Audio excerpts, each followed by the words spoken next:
Hey there, thanks for joining me. This is episode 32 of the Positioning to Profit podcast. And on today's episode, we're interviewing Penny Chiasson, who went from a long-term career as a nurse, so being in the healthcare field, and then reinventing herself after finding that she had this passion for hypnosis. So what to do when people are questioning you about your career, and how do you pivot in a way that makes sense for you? This is what we're covering on this episode. Stay tuned. It's a good one. Hey there, I'm Patty Dominguez. You're about to discover what it means to position your brand and your business to stand out. This show explores the stories of small business owners just like you who are bringing their message out to the world and impacting their tribe. So if you want to take your business to a category of one status, then hang with me, because this podcast shares everything you need to know about how to be more prolific with your brand so that you can have more profits. All right, so Penny, thank you so much for being on the Positioning to Profit podcast. It is quite an honor to have you. And I personally am very excited to hear more about your story, because all I know is that you're the infamous Penny that one of our mentors talks about all the time. And so I'm really, really happy to have you on the show.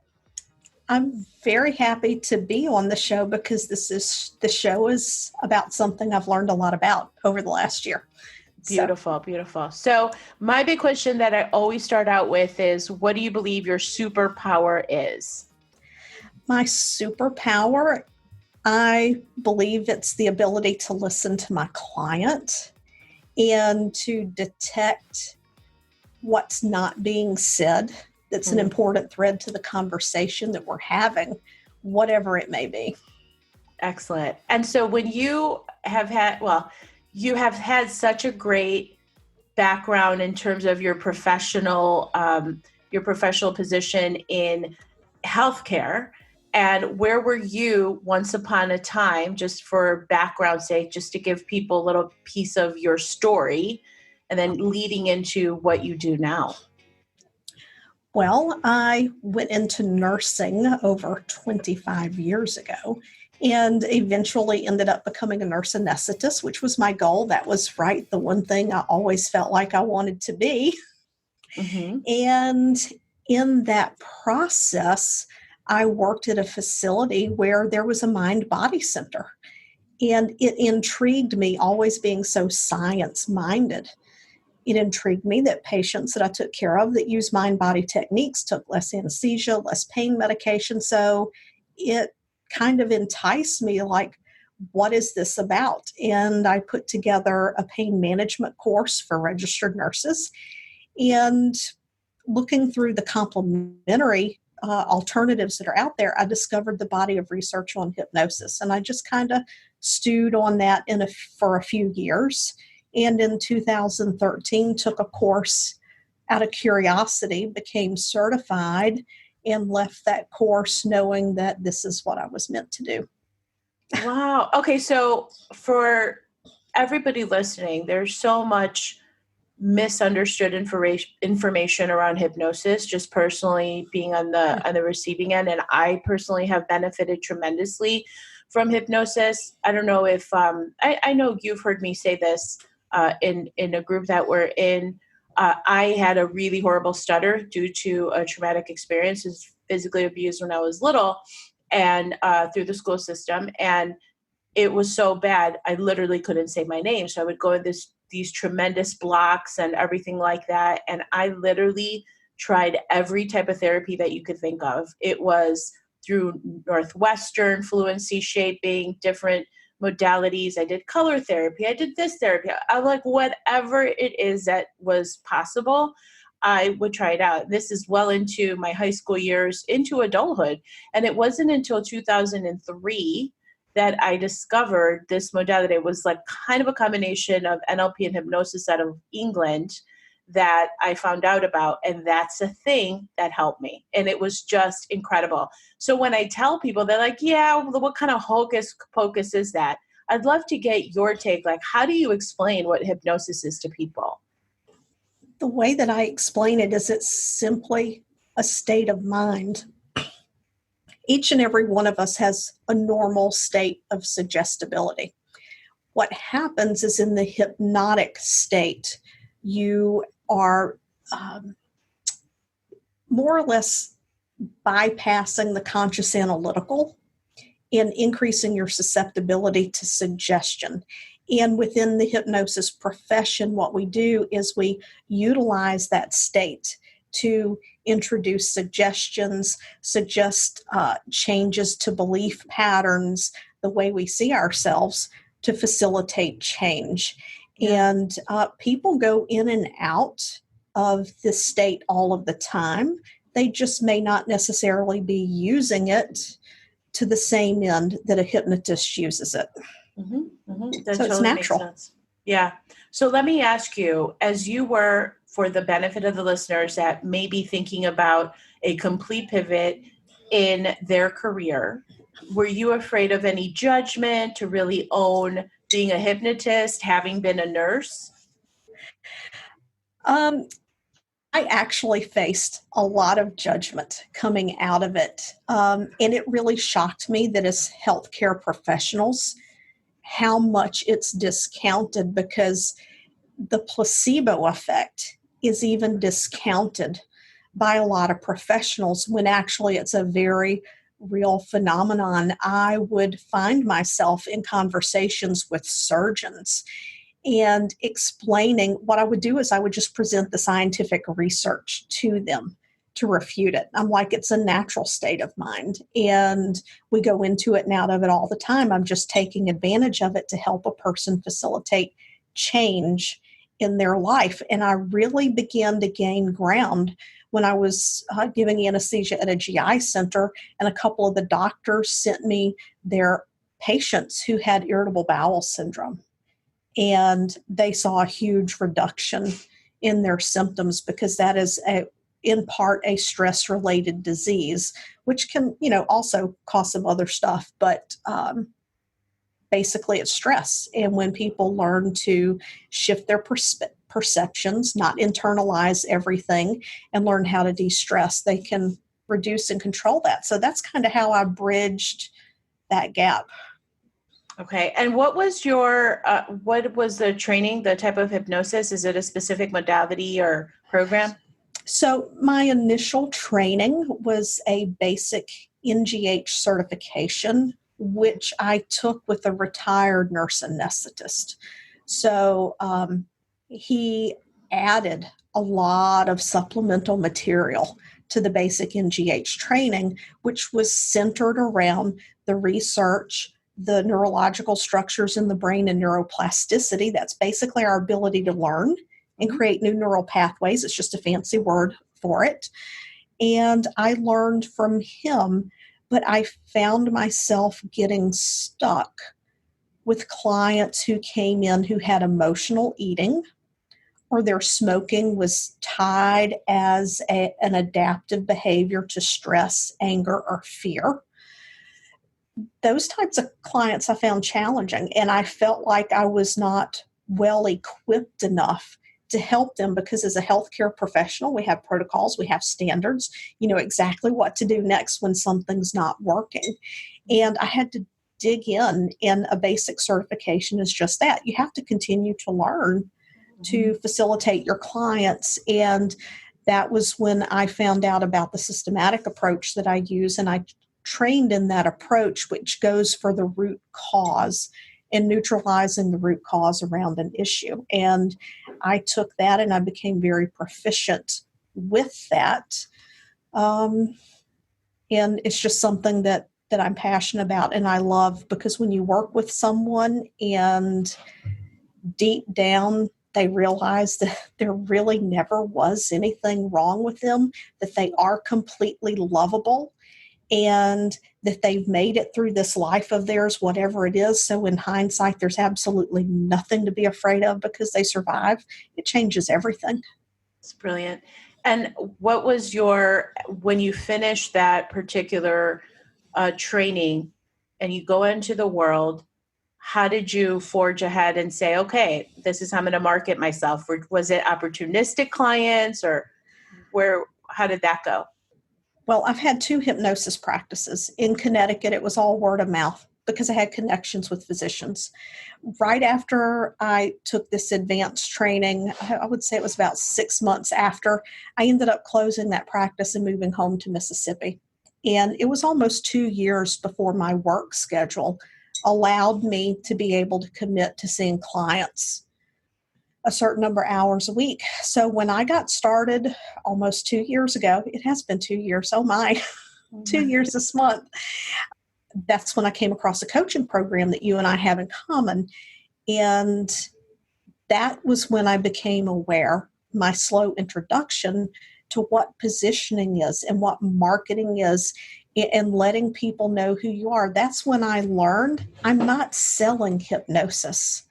What I'm giving people is belief and confidence in themselves so that they can break through that 7-figure barrier, so that they can go to family reunions and not feel like they don't belong there, among gosh knows what else. I mean, everyone's situations are unique and different, but yeah, therein lies genius. Therein lies the genius, is that you're not selling. And honestly, this applies to whether you're a coach, whatever, if you're selling a widget. At the end of the day, what people are looking for is a transformation. They don't necessarily care, and that's not a dig on anybody, because we're all, I mean, the things that we bring to the table can be cemented with accolades or certifications or things we've done and all that stuff. But your client don't care what the certification was that you were taking. They just want to know that you can help them. And it really comes down to the rudimentary need that they're looking for, which is exactly when you had that epiphany or whatever, that's when things changed, I'm assuming. That changed. And also the big kicker for me was social proof. And I didn't ask for the video testimonial, but there was a spontaneous video testimonial. And, when we have the opportunity to get social proof for what it is that we do, then that's something that we should capitalize on, because I believe it increases our positioning. I think it's different than a written testimonial, especially when it's video, because people can see it's a real person and get the emotion behind it. Absolutely. So for the listener, if you're not asking for video testimonials, you're really missing out. And I agree, Penny. It starts out where the best type of testimonial is video. So just ask straight away for video testimonials. If not, doing it on social media, because even if it's on Facebook, it's still showing their profile, and it kind of looks more legitimate than if they just emailed you and then you copy paste it on your website with their picture. It just doesn't have the same weight. So right. Video testimonials are where it's at for sure. So what are some other critical success factors that you have found that has helped with your positioning, like your expertise positioning?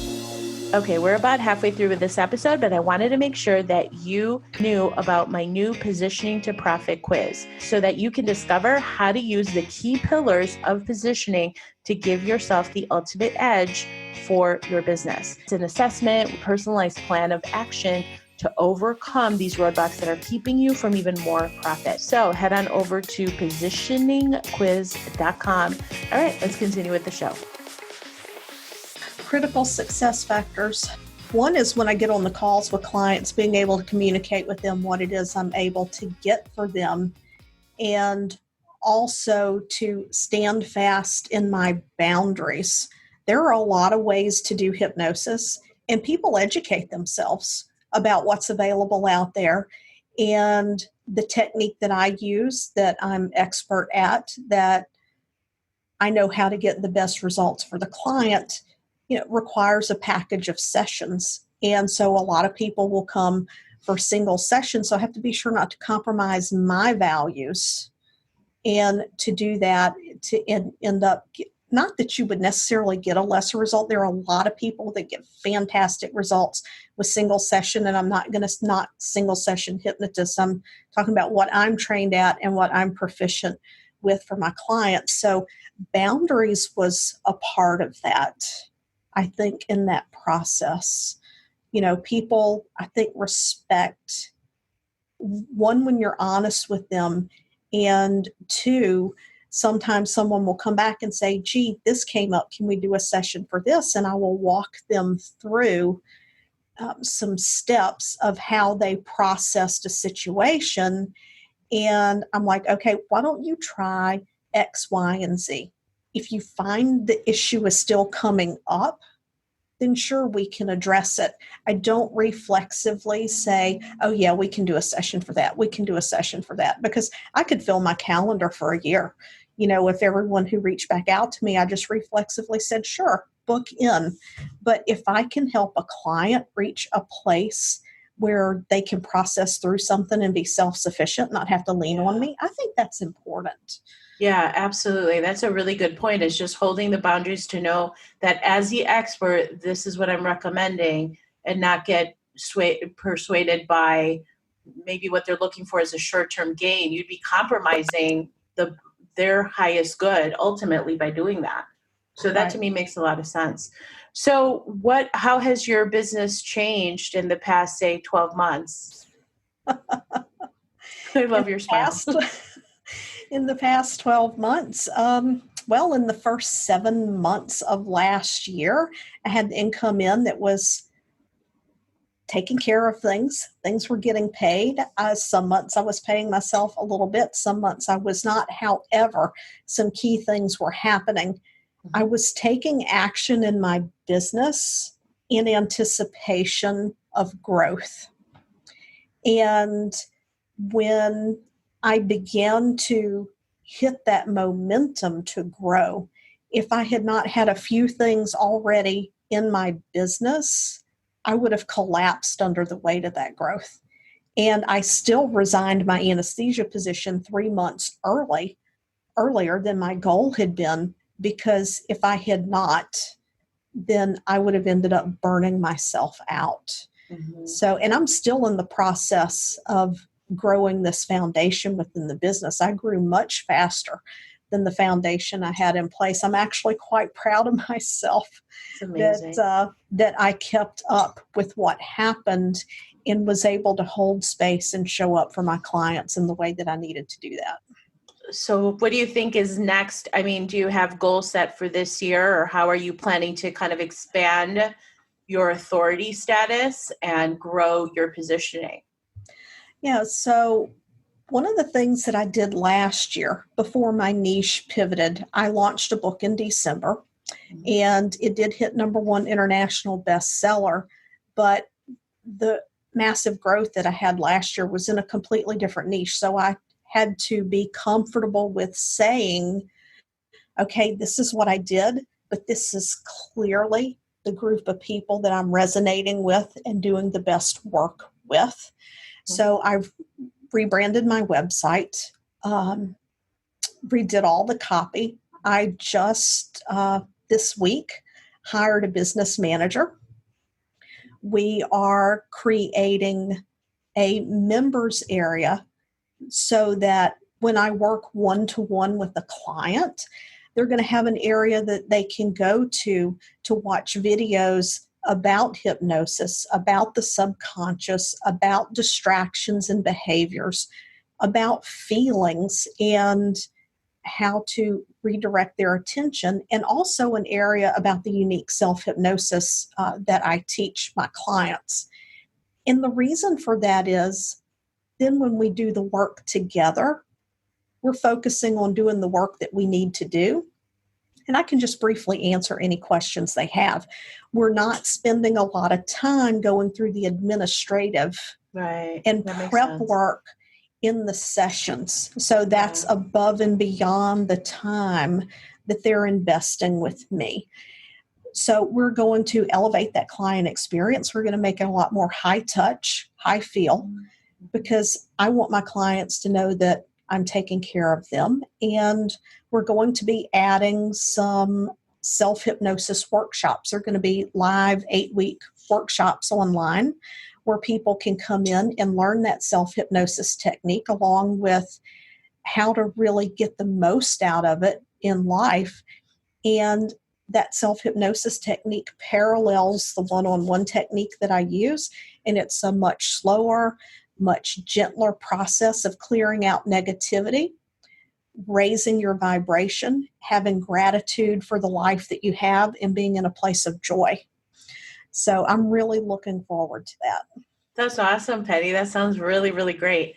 And then, so what would your suggestion be to someone who was thinking about how to create or how to differentiate their business uniquely, how to position themselves uniquely? Like, what would be the one tip that you have found that has been really key to your growth?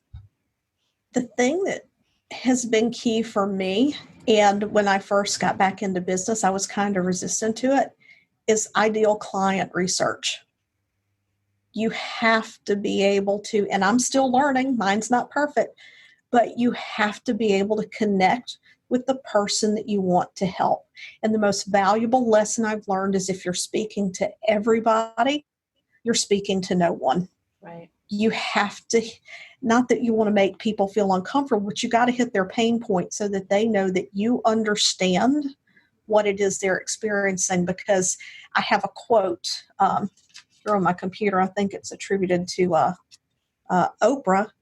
Did you hear me? Do I matter? Mm-hmm. Does it mean anything? Yep. And I keep that on my computer in my face because it's important. And that's get to know your client, speak to them, and you'll connect with them. I think it's huge. Yeah, that's awesome. All right. So for people who are interested in finding out more about your work, Penny Chiasson, how do people get in touch with you, find out more about the power of hypnosis and what you can do for them? So they can visit my website at pennychiasson.com. And there's information there for training. You can book a discovery call. And there's a link also to get on the wait list for the online workshop. Excellent. So all of the links for Penny Chiasson are going to be in the show notes and her social media handles and the best way to get a hold of her. So Penny, thank you so much for being on the Positioning to Profit podcast. Thanks, Patty. I loved it. Thank you. Thank you so much for checking out the Positioning to Profit podcast. If you haven't already done so, please make sure to hit that subscribe button so you don't miss any new episodes. And also, it would mean the world to me if you would take a quick moment to leave a rating and review on iTunes, Stitcher, SoundCloud, or your favorite podcast player. It really helps to get the word out about the podcast and, of course, the featured guests.